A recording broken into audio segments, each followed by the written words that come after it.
Yeah. So this was our number one question, right? And it says that a digital camera was used to obtain a series or a sequence rather of images of a tennis ball being struck by a tennis racket.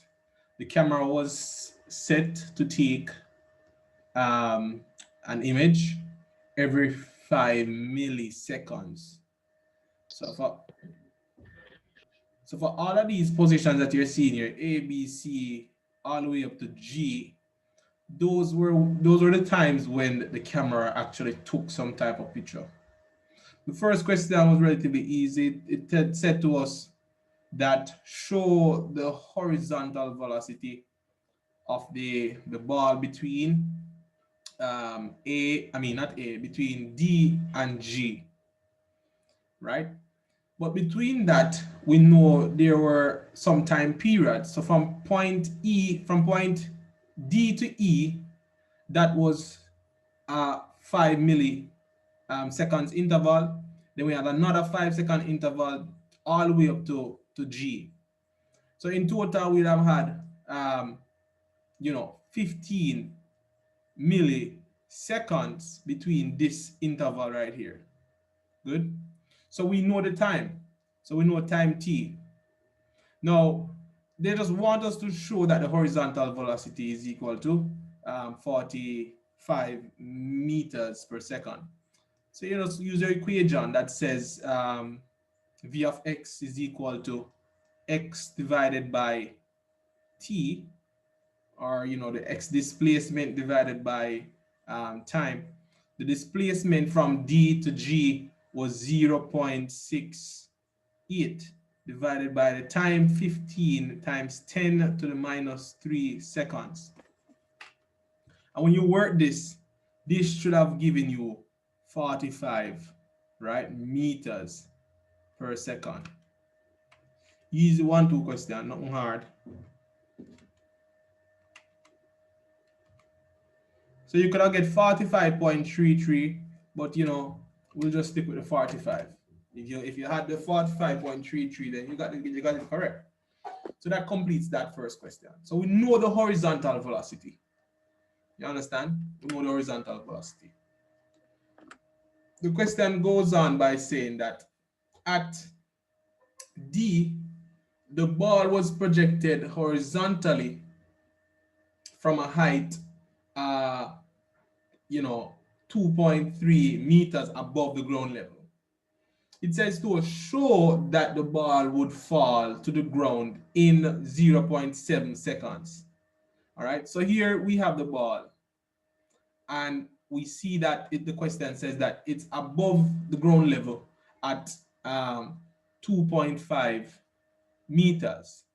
And that ball is moving through the air using somewhat of a projectile, coming from a horizontal position all the way till it reaches the ground level.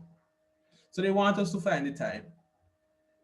Because the question said that it was moving, it was projected horizontally, then we can know that it does not have a vertical initial velocity, or we can just say that the vertical initial velocity is equal to 0. So u of y is equal to 0 at that very point.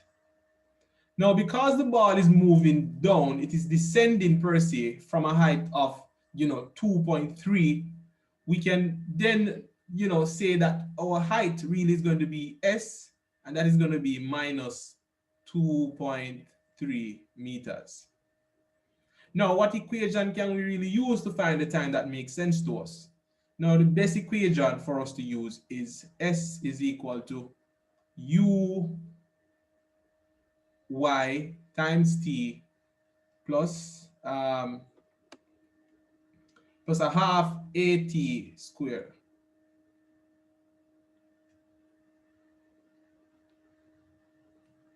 Plus a half at squared. Because we know what uy is. That is 0. 0 times anything gives you 0. And then now, because the thing is accelerating down, then we know the acceleration due to gravity. That is going to be negative. So we have plus a half times negative 9.8, right? T squared. We know what S is. S is equal to negative 2.3 meters. So negative 2.3 is equal to negative a half, right, times 9.8 T squared. We could have simplified this. This is what we would have. 4 divided by 4.9. This is equal to T squared. And eventually we can, you know, when we do divide this, we get 0.46. And we're finding the square root of that now. So the square root of 0.46 will tell me that T is equal to 0.7 seconds. So that's how you just prove that. The question goes on to say that calculate the horizontal distance that the ball will travel after it leaves the racket before it hits the ground. So the horizontal distance is what we will try to find. So the horizontal distance is from here to here, all right? So because we're dealing with horizontal distance, the only equation that we know that can allow us to find the horizontal distance is V of x is equal to x divided by t. So in order to find x, we just transpose to make t becomes the subject, not t, makes x become the subject, which is our horizontal distance. So in order to get that, we're multiplying the velocity times the time, which would give us x. So with that being said, we know that the initial horizontal velocity remains the same, which is 45. So 45 meters per second times 0.7 would give us an x value, or give us the distance that it will travel. That's going to be 31.5 meters. So that's your overall horizontal distance. Good. That is going to be 35. Not 35, 31, my bad, 31. 31.5 meters.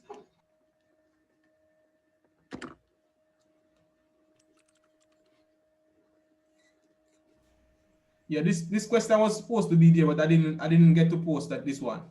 That speaks to calculating the acceleration, right? Yeah, we don't have to do that one. Now it says, explain why in practice the ball does not travel this far before it hits the ground. Yeah, quite a number of you got the answer. Because, you know, whenever things are moving through the air, right, it's not only gravity that is associated with it as a force. There are other forces, right? Frictional drag force and stuff like that, you know, terminal velocity and all those kind of things. Well, mainly frictional drag force, right, will be the force, or we can say air resistance. So that would have been the answer that we were looking for. All right? I think persons handled that one well as well. Now, this question was a tricky question, right? Some persons got it, some persons didn't get it. With a question like this, for the most part, some persons got the diagram correct. Not everybody got it correct. Right? So, hear me out now.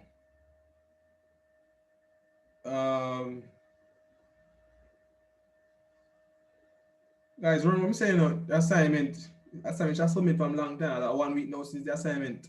Like 1 week, almost 1 week now. Right? Me going through it now doesn't mean to say you can submit it after now. You follow me? Right? So that's where you might run yourself into trouble. So, right, I don't know what to explain. Sir, end of the day, you're the I'm end of saying the that, day, you know. no man, you can't work in the idea, bro. You can't work in the idea. That don't make no sense to me. There's no way we cannot go through the assignment now. You say at the end of the day. Hmm? No, brother. Sir, but I never know you were going through the assignment, sir. Never know so that you finish Assignments class. that's done in the class time from last week Friday. You understand what I say? All of that time, that hour, that one, I don't know what to tell you. The time that you got for the class, because remember we didn't have any class, you should have used that entire time to complete the assignment. So there's no leeway right there, right about now. You understand?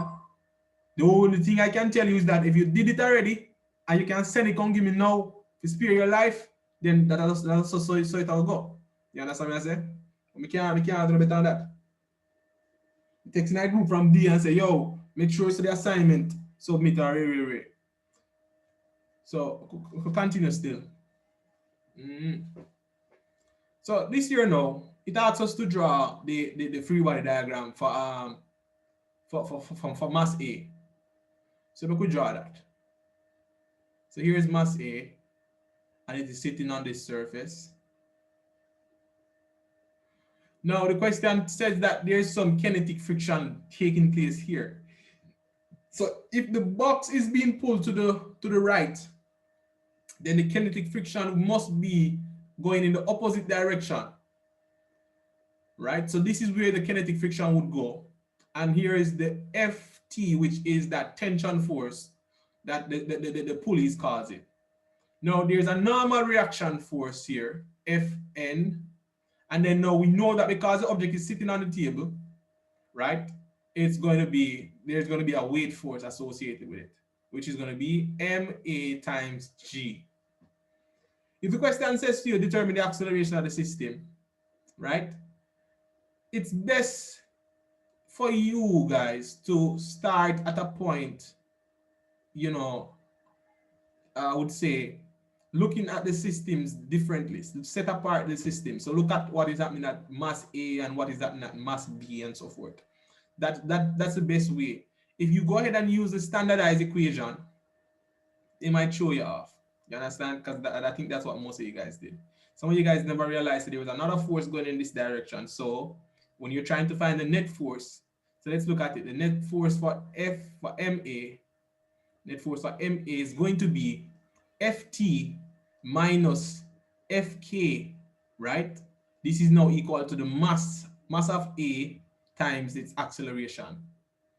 So, because the object is moving, because you know that kinetic friction has to do with when an object is moving, to find that net force, right, you have to then subtract the forces that are acting horizontally. Follow me?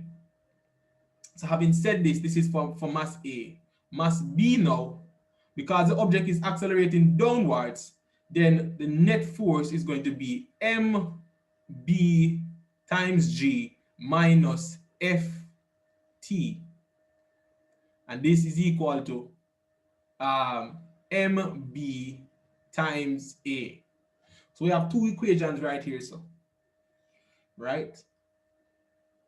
And we generally say we can just, I think for this one that makes a little bit more sense is to just add the equations together. So if I add equation one and equation two, I can cancel out ft. So when I add those two equations, I am left with this. I'm left with mb times g minus fk equal to mb times a plus ma times a. And then I can do a little bit of factoring. But before I do that, I should remember that there is some relationship that links the kinetic friction and the normal reaction. That is equal to mu k times the normal force. Now the normal force is equal to the downward force. So it means that Fn is equal to ma times g. So what this tells me that Fk is equal to mu k times ma times g. So I can replace this now. I can write this to say that mb times g minus mu k, hello.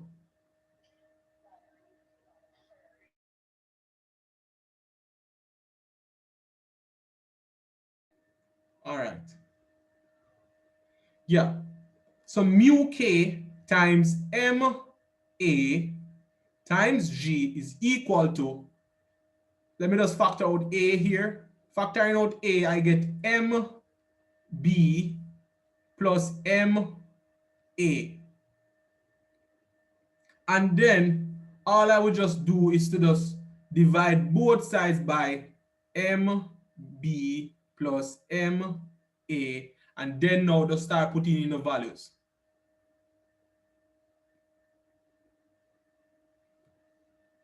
Right? So once you do that, a is really equal to, if I can write it somewhere, I'll try to write it here. So a should be equal to g, because I can factor out the g if you're paying attention, mb minus mu k ma, good, divided by mb plus ma. So this is that equation that you would have to use. You see what I say? And then you put in the numbers, put in the values. Now, some of you guys have to be careful, because when you put in MB, someone will just drop in 600 by itself. If you just put in 600 grams, it will throw you off, because you must work the thing in standard units, which is kg. So this is really 0.6 kg. This is 0.45 kg. You understand me?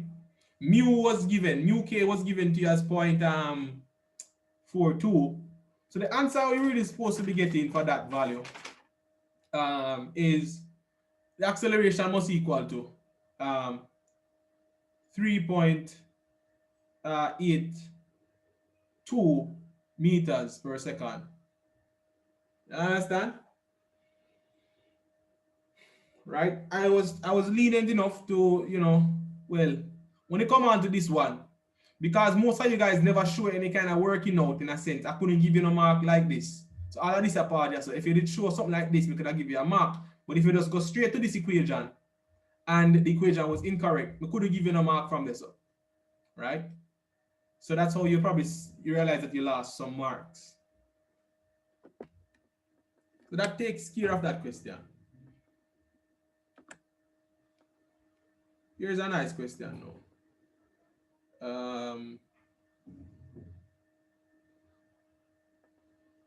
Question is easy, but some of you guys not paying attention, right? And Sir? Yeah, go ahead. Sir, could you go back to the previous slide, please?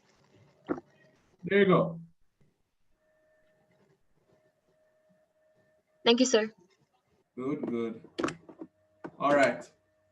So here we have, it's just a simple resolving type of vectors kind of question. So you have a tension, you have a wire, right? You have two wires that have the same tension, coming from different angles, right? And you have another way to call it. This is almost coming like a closed hanger in a sense. That's the only way I can look at it. You see what I say? But either way, all we want to do is say that find the horizontal components of the tension force. So it means to say that we have to go resolve the thing. Remember now, one tension force is going this direction. One is going other direction. Follow me? So if we were to resolve this into its horizontal and vertical components, let's use a different color. If I resolve this one that is going to the right, my horizontal component is going to be on that side, and one of my vertical is going to go up like this. Similarly, when I resolve the other one component is going to go here, and then the other component is going to go up in the air like this. You see what I say? You have to be careful. You have to look at the directions that when you resolve the vectors, which direction will they go into? All right?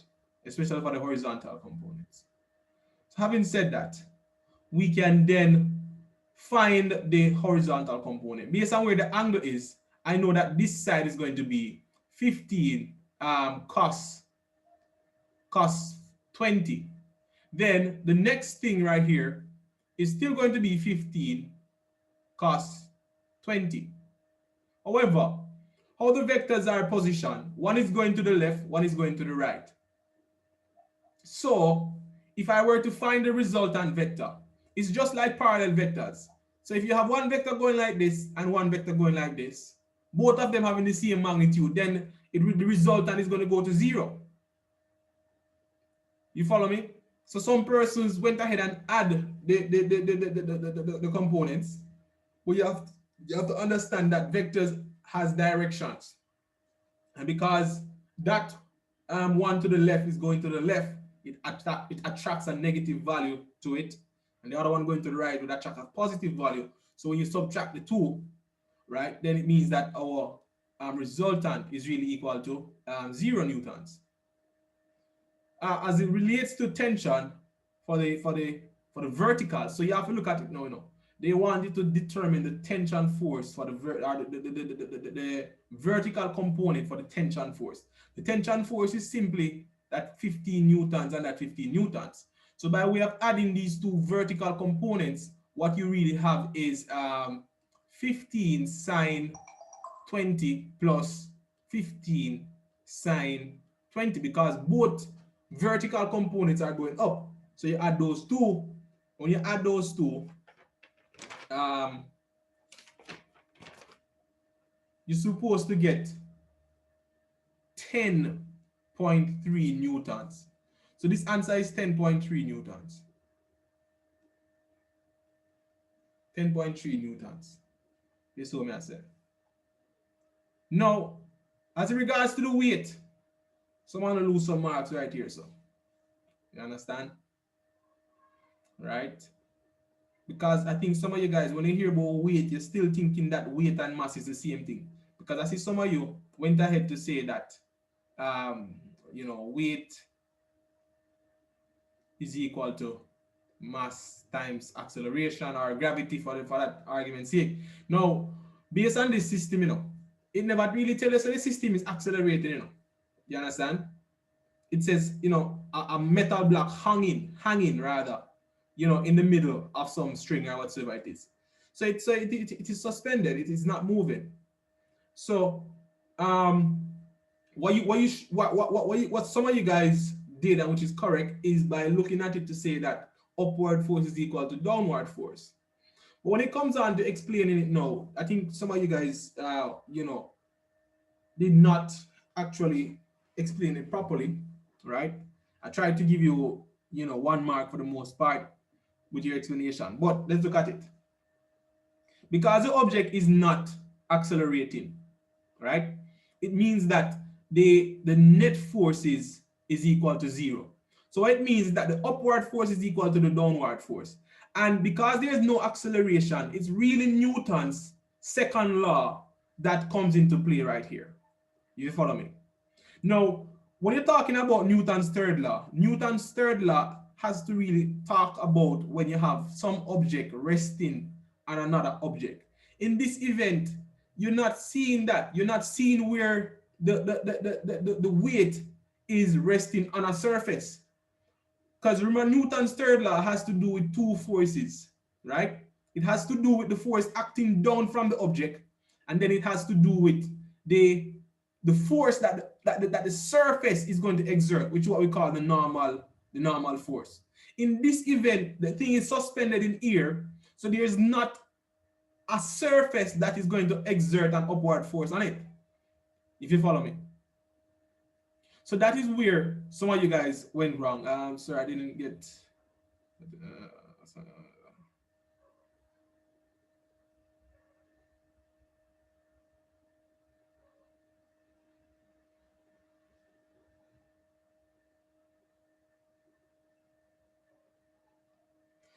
All right. Yeah. So as we were saying now, it's not necessarily Newton's third law that comes into play here. It's really Newton's second law, right? So once the object is not accelerating, then you say that the net forces are equal to zero. So um, F net is equal to zero. Why is it equal to zero? Is because it is not accelerating. So once the acceleration is zero, then the thing is not accelerating. But what are my net forces? My net forces are my upward force, which is 10.3 newtons. My downward force is the weight, which is mg, right? So how I know that my weight is equal to 10.3 is by way of just bringing this across the equation, the equal sign. So if I take the -9 and negative g and bring it across the equal sign, I realize that that 9.8 is equal to 10.3. And that would just take care of that question.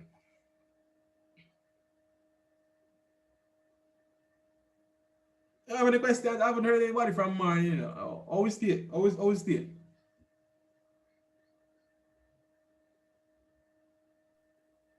Sir, I'm understanding. Sir, good, sir. Yeah. Mm-hmm. Oh. I was just realizing that Newton's third law didn't apply here at all. Yeah. So yeah, definitely wouldn't apply here.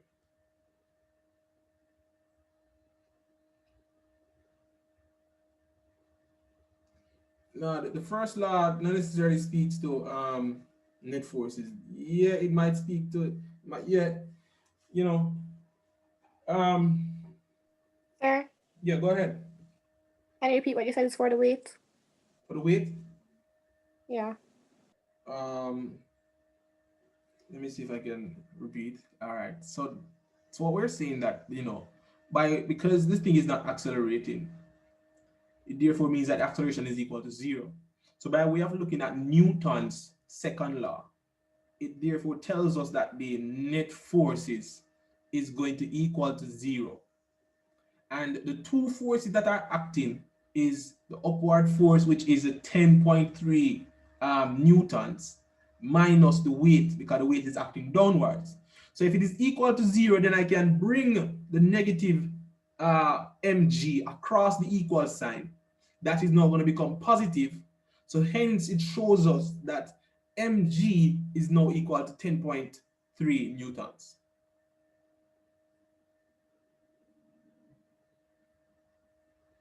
All right.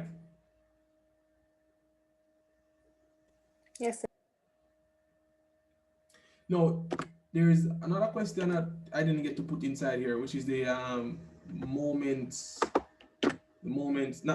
momentum question, right? That one is a very critical one. Yeah, because you see the same thing again that happened with the you guys, you know, finding the horizontal component where direction is involved. It's the same thing happened here with this one.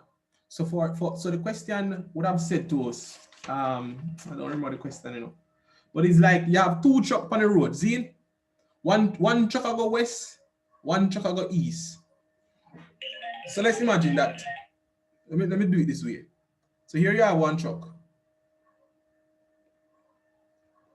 right? This is one truck. This one is heading in this direction, and there's another truck heading, you know, the other direction. See? Now, remember that vectors has to do with directions. So if this truck that is going to the west would tell you that it's going to have a negative value to it in a sense, right? And this one going towards the right is going to have a positive momentum for the most part.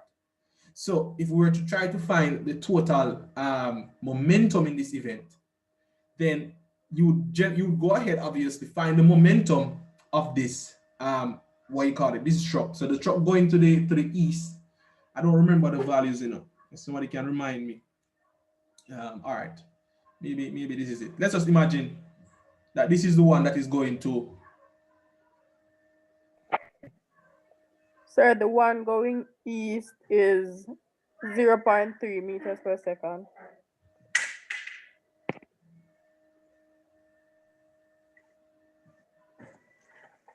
You're showing us 0.35 for the velocity? Yes, sir. 5. Yeah. And it has a mass of 1.2 kg. So this is its initial. No, sir. 4.0.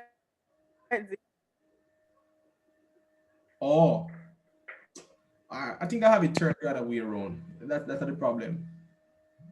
I have Yes. it. The one for west is 2 kg and the speed 0.90.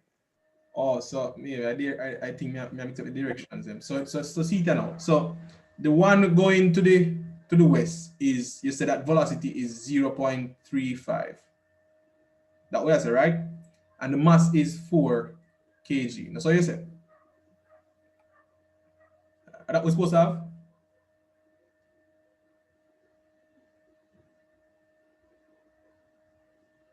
All right. Yeah, man. I think. Oh, sorry. Let me correct it then. So this one is 9, based on what somebody's telling me here. And then the mass for this one is 1.2 kg. Let me just check again. So west. No. Still have it wrong. Give me a second. Yeah. All right, may I come.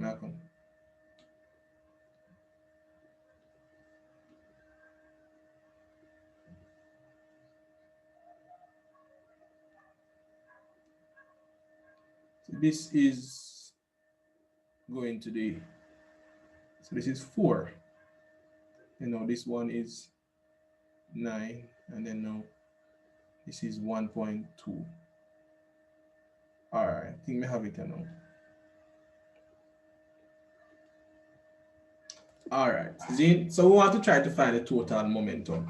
Now, because this one is going to the west, it would have a negative momentum, right? We know that momentum P is equal to mass times velocity. Good. So the mass is 1.2 times negative 0.9 because it's going to the west. So at that point, that momentum is going to be negative 1.08 kilograms meter per second. Then if we look at the other one now that is going to the east, that's going to be 4 times 0.35, which then results to 1.4 kilograms meter per second.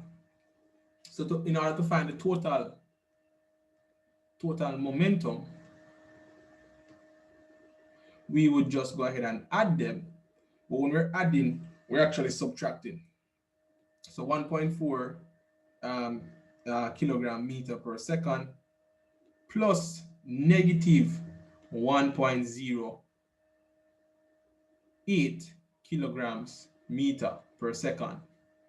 That then gives us a value of 0.32 kilograms meter per second.